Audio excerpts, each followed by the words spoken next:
L'axe Brazzaville-Nairobi prend de l'envol avec la tenue à Brazzaville de la première session de la commission mixte de coopération entre la République du Congo et la République du Kenya.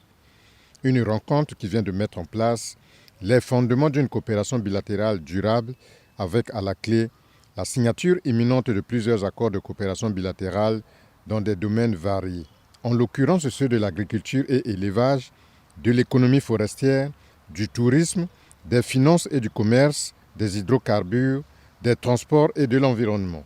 Le fait majeur dans ces relations bilatérales est la visite d'État de 72 heures que va effectuer pour la toute première fois un dirigeant kenyan au Congo.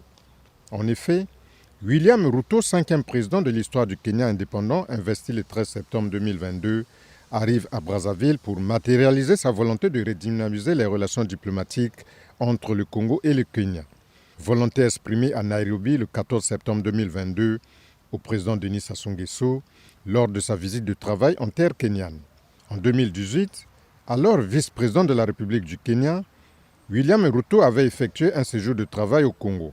À cette occasion, il a été reçu en audience à Oyo par le président Denis Sassou Nguesso. Cette visite avait permis la signature le 12 septembre 2018 de l'accord portant création de la commission mixte de coopération entre le gouvernement de la République du Congo et celui de la République du Kenya. S'agissant des relations diplomatiques, ici est de signaler qu'elles ont été marquées en 2010 par l'ouverture de la représentation diplomatique du Congo à Nairobi. Sur le plan économique, le modèle de développement kényan pourrait constituer un précieux exemple dans la mise en œuvre de la vision stratégique du partenariat public-privé et de la diversification économique du Congo, dont les fondements sont bien inscrits dans le plan national de développement PND 2022-2026.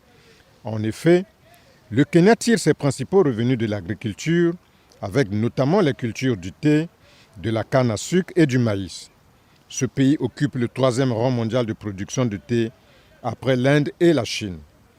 Le Kenya, qui est le premier producteur mondial de thé noir, développe aussi une industrie de fleurs coupées qui fait vivre plus de 500 000 familles et rapporte à l'économie nationale environ 200 millions de dollars par année, faisant passer cette culture comme la 3e source d'entrée des devises après le thé et le tourisme. Au sujet de la protection de l'environnement, le Kenya est l'un des modèles dans le monde. Il dispose de plus d'une cinquantaine d'aires protégées et des parcs naturels. Son industrie touristique génère plus de 900 millions de dollars en recettes directes. Enfin, sur le plan multilatéral, le Congo et le Kenya sont très actifs au sein de la conférence internationale sur la région des Grands Lacs Sirgel, car depuis 2007, les deux pays mutualisent leurs efforts dans cet ensemble sous-régional qui a besoin d'une paix durable et du développement qui sont les bases de l'épanouissement de plus de 390 millions d'habitants qui composent la Sirgel. En somme, à travers cette visite d'État du premier citoyen kenyan au Congo, les deux pays qui sont très impliqués dans la résolution de la situation sécuritaire qui prévaut à l'est de la RDC vont cimenter de plus belle l'excellence des liens d'amitié et la qualité des relations de coopération qui existent entre les deux États en vue d'impulser une nouvelle dynamique à ces relations.